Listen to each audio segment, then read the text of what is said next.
สวัสดีครับวิชาการสร้าง Augmented Reality หรือ AR บทการทดสอบแอปพลิเคชันระบบ AR เพื่อการนำไปใช้จริงการนำเทคโนโลยี AR ไปใช้ในปัจจุบันมีการใช้งาน AR อย่างแพร่หลายแต่ยังคงต้องทำการปรับปรุงให้ดีขึ้นอุตสาหกรรมต่างๆเริ่มมีการพัฒนาในการใช้งาน AR สอดแทรกเข้าในส่วนของชีวิตประจำวันรูปแบบแอปพลิเคชันที่หลากหลายขึ้นอย่างเช่นในอุตสาหกรรมเราสามารถนำเทคโนโลยี AR มาใช้ในการประกอบการใช้งานการรีสกิลของพนักงานเพื่อที่จะทำการใช้งานเครื่องจักรและสิ่งต่างๆที่อยู่ภายในโรงงานอุตสาหกรรมได้อย่างถูกต้องแม่นยำและปลอดภัยอย่างเช่นตัวอย่างในรูปในสไลด์นี้เป็นการส่องไปที่เครื่องจักรกลโรงงานเพื่อที่จะทำให้เห็นว่าการทำงานมีขั้นตอนลักษณะการทำงานอย่างไรผ่านแอปพลิเคชัน AR ซึ่งสามารถทำให้ผู้ใช้งานที่เริ่มต้นจากการฝึกทำงานได้อย่างมีประสิทธิภาพถูกต้องแม่นยำและปลอดภัยในด้านการศึกษาอย่างเช่นการใช้งานฝึกศิลปะฝึกกล้ามเนื้อมัดเล็กยกตัวอย่างเช่นให้เด็กระบายสีการระบายสีของเด็กเราก็จะทำการใส่ texture ลงไปบนตัว marker และก็ในตัว 3D animation เพื่อให้สีที่เด็กระบายลงบน marker นั้นไปปรากฏอยู่บน 3D animation ทำให้เด็กมีความรู้สึกว่าสิ่งที่ตนเองได้ทำการระบายอยู่นั้นมีปฏิสัมพันธ์กับตนเองทำให้สามารถที่จะมีโฟกัสในการทำงานมากขึ้นมีความสนใจนานขึ้นคงทนขึ้นและก็ยังคงใช้งานกล้ามเนื้อมัดเล็กได้อย่างมีประสิทธิภาพตัวอย่างการศึกษาในเคสนี้จะเป็นลักษณะของการที่เรานำเอา AR marker มาทำการมีปฏิสัมพันธ์กันนะครับเราจะเห็นว่าAR marker ที่วางอยู่บนโต๊ะนั้นเป็น AR marker ขนาดเล็กๆนะครับเมื่อผู้ใช้งานได้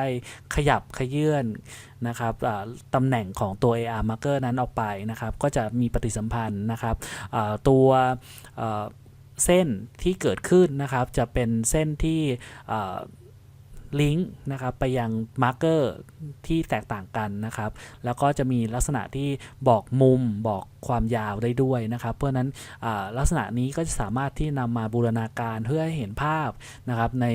รายวิชาต่างๆในเรื่องของความเชื่อมโยงในเรื่องของวิชาคณิตศาสตร์นะครับได้อีกด้วยในส่วนของการส่งเสริมการศึกษานะครับส่งเสริมการเรียนรู้นะครับในส่วนตัวที่เป็นAR การ์ดนะครับส่งเสริมการเรียนรู้มีแอนิเมชันนะครับตอนนี้ได้รับความนิยมมากนะครับในส่วนของตัวที่เป็น 3D Animation สำหรับ AR Card นะครับก็ตัว AR Card ตัวนี้ก็จะสามารถที่จะแสดงผลเป็น 3D ขึ้นมานะครับแล้วก็มีเสียงนะครับแล้วก็มีข้อมูลเพิ่มเติมมากขึ้นนะครับทำให้ลักษณะของการจดจำนะครับเป็นรูปภาพรูปแบบมีเสียงนะครับมีรูปแบบของปฏิสัมพันธ์หลายๆรูปแบบสอดแทรกเข้าไปนะครับเพื่อที่จะทำให้การเรียนรู้นั้นมีประสิทธิภาพมากขึ้นนะครับอันนี้ก็จะเป็นตัวอย่างที่ทาง Lab ได้พัฒนาขึ้นนะครับตัวนี้ก็จะสามารถที่จะใช้งานได้จริงแล้วก็สามารถที่จะออกจัดจำหน่ายได้จริงด้วยนะครับตัวนี้ก็จะมีได้ทั้ง iOS แล้วก็ Android นะครับเพราะเนื่องจากว่าจริงๆแล้วนะครับการใช้งาน AR นะครับแอปพลิเคชันควรที่จะใช้งานได้ทั้งระบบนะครับ iOS แล้วก็ระบบปฏิบัติการ Android นะครับซึ่งสามารถที่จะ support ได้ทุกหมดเพราะนั้นแล้วจากการศึกษานะครับมาก็คือเราก็ได้ทำการศึกษามาว่าเราจะทำอย่างไรให้เราสามารถพัฒนาได้รวดเร็วแล้วก็สามารถที่จะประหยัดเรื่องของระยะเวลาในการพัฒนาทั้ง2ด้านนะครับเราก็เลยตัดสินใจในการใช้คอร์สแพลตฟอร์มเข้ามาใช้นะครับก็คือเราจะใช้คอร์สแพลตฟอร์มเข้ามานั่นก็คือหมายถึงว่าเราทำงานเพียงแค่ครั้งเดียวแล้วเราสามารถที่จะ distribute ได้นะครับไปทั้ง Android แล้วก็ iOS นะครับแล้วก็หรือไม่ก็ระบบปฏิบัติการอื่นๆนะครับที่สนับสนุนนะครับอันนี้นะครับเป็นตัวอย่างนะครับของการใช้งานด้านสันทนาการนะครับเป็นเกมส์นะครับซึ่งบังคับด้วยมือนะครับก็คือพอส่องไปที่ตัวมาร์กเกอร์แล้วนะครับก็จะ เกิดตัวไดโนเสาร์ขึ้นมานะครับตัวไดโนซอรัสตัวนี้นะครับสามารถที่จะมีปฏิสัมพันธ์กับตัวจอยนะครับจอยที่อยู่บนหน้าจอนั่นเองนะครับเราสามารถที่จะบังคับนะครับการเดินนะครับการต่อสู้ของมันด้วยตัวคอนโทรลจากตัวหน้าจอนะครับตัวนี้ก็จะเป็นการทำ AR เพื่อสันทนาการแบบหนึ่งนะครับแล้วก็ในตัวอย่างถัดไปนะครับตัวนี้ก็จะเป็นสันทนาการเหมือนกันนะครับแต่จะเป็นรูปแบบของ AR card นะครับซึ่งตัวนี้ก็คือพอเราส่องไปที่ตัวมาร์เกอร์นะครับก็คือตัวไพ่ตัวนี้นะครับก็อันนี้ได้การสนับสนุนนะครับก็มาจากทางการ์ดเกมนะครับซึ่งมีชื่อว่าฟาดันเกียนะครับก็เป็นการ์ดเกมของไทยซึ่งได้รับความนิยมนะครับตัวนี้ก็จะเป็นลักษณะของการต่อสู้นะครับของตัวมอนสเตอร์ในตัวการ์ดของเกมแต่ละตัวนะครับซึ่งสามารถที่จะใส่ตัวท่าทางลงไปนะครับแล้วก็ใส่แอนิเมชันแสงสีเสียงลงไปได้ครบเลยนะครับตัวนี้ก็จะเป็นตัวหนึ่งที่เป็นตัวอย่างในเรื่องของการใช้ในด้านสันทนาการเกมนะครับตอนนี้เป็นเกมการ์ดตัวต่อไปนะครับก็เป็นเรื่องของความมั่นคงนะครับระบบนะครับก็คือมันก็จะทำการระบุยืนยันตัวตนนะครับว่าการที่เรามองนะครับผ่านตัวกล้องนะครับตัวกล้องตัวนี้ก็สามารถที่จะดึงข้อมูลนะครับจากใน Database มาว่าหน้าตาอย่างนี้นะครับคือใครชื่ออะไรอย่างนี้นะครับก็ในการเคลื่อนไหวเร็วๆนะครับก็สามารถที่จะdetect ได้นะครับเห็นหน้าไม่เต็มนะครับไม่เต็มก็สามารถที่จะ detect ได้แล้วก็สามารถที่จะยืนยันได้ส่วนหนึ่งว่าบุคคลคนนี้น่าจะเป็นใครนะครับนะก็มีลักษณะของการแยกแฝดเหมือนนะครับว่าแฝดเหมือนแต่ละคนก็สามารถที่จะแยกได้นะครับจากลักษณะของตัวโครงใบหน้านะครับซึ่งจะมีลักษณะของจุดที่ตรวจจับมีอยู่มากกว่า40จุดนะครับแล้วก็เราก็สามารถที่จะใช้การเอียงหน้านะครับเห็นหน้าไม่ตรงอะไรอย่างนี้นะครับก็สามารถที่จะตรวจจับได้เช่นกันนะครับในด้านของการค้าขายนะครับก็คือลักษณะของการใช้ลองชุดเสมือนนะครับลองชุดเสมือนก็คือเป็นห้องลองเสื้อผ้าเสมือนจริงนะครับก็สามารถที่จะนำไปใช้นะครับเพื่อตอบโจทย์ทางด้านการค้าขายนะครับในด้านของการขายเสื้อผ้านะครับก็คือจากโจทย์ของตัวสตาร์ทอัพนะครับว่าตัวผู้ภาพสตรีก็จะมีความกังวลเกี่ยวกับเรื่องของการซื้อเสื้อผ้านะครับว่าเสื้อผ้าก็จะแบบมีการใส่ลองมาแล้วกี่คนนะครับแล้วก็ความกังวลของด้านฝั่งที่ผู้ขายนะครับว่าเป็นบางครั้งเองนะครับผู้ขายก็จะต้องตกที่นั่งลำบากเพราะเนื่องจากว่าเสื้อผ้าที่นำมาลองนะครับก็เลอะบ้างนะครับเลอะบ้างขาดบ้างนะครับก็ทำให้ต้องสูญเสียนะครับ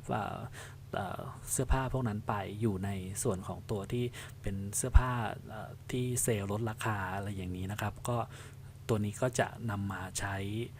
ประกอบนะครับในเรื่องของการแก้ไขปัญหานะครับว่าให้ผู้ซื้อและผู้ขายสามารถดีลกันได้นะครับอันนี้ก็เป็น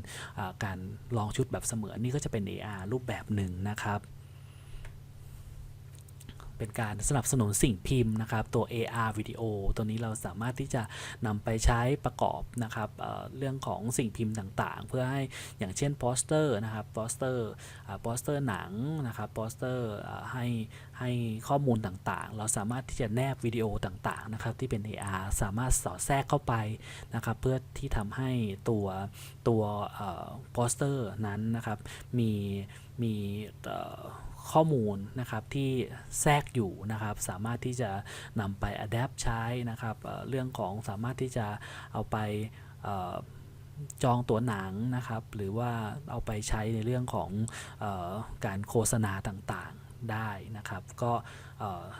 สามารถที่จะไปสนับสนุนสิ่งพิมพ์นะครับเพราะเนื่องจากว่าในปัจจุบันนี้สิ่งพิมพ์นี้ก็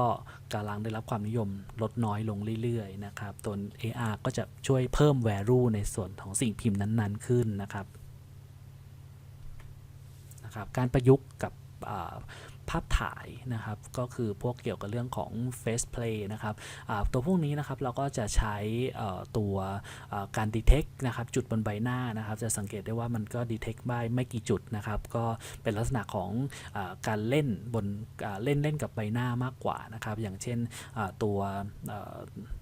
วอย่างที่เห็นกันทั่วไปนะครับก็คือการใส่หูใส่ตาใส่แต่งหน้าทาปากสิ่งต่างๆที่อยู่บนใบหน้านะครับอันนี้ก็คือการใช้กล้องหน้าด้วยนั่นเองนะครับก็จริงๆแล้วนะครับการทำ AR เนี่ยเราสามารถระบุได้อยู่แล้วว่าเราจะใช้กล้องหน้าหรือกล้องหลังนะครับเราก็สามารถระบุได้เลยนะครับเพราะนั้นแล้วตัวอย่างที่เห็นในสไลด์นี้ก็จะเป็นตัวอย่างเล็กๆตัวอย่างหนึ่งนะครับอย่างเช่นยาแก้ไอนะครับของเด็กอย่างนี้เป็นต้นนะครับก็จะเล่นกับใบหน้าถ้าหากว่าเราทำการอ้าปากอะไรอย่างนี้มันก็จะทำการมีรูปแอนิเมชันขึ้นมาเล่นกับหน้าเด็กนะครับอันนี้ก็เป็นการประยุกต์ใช้นะครับกับกล้องหน้าแล้วก็การเล่นกับใบหน้านั่นเอง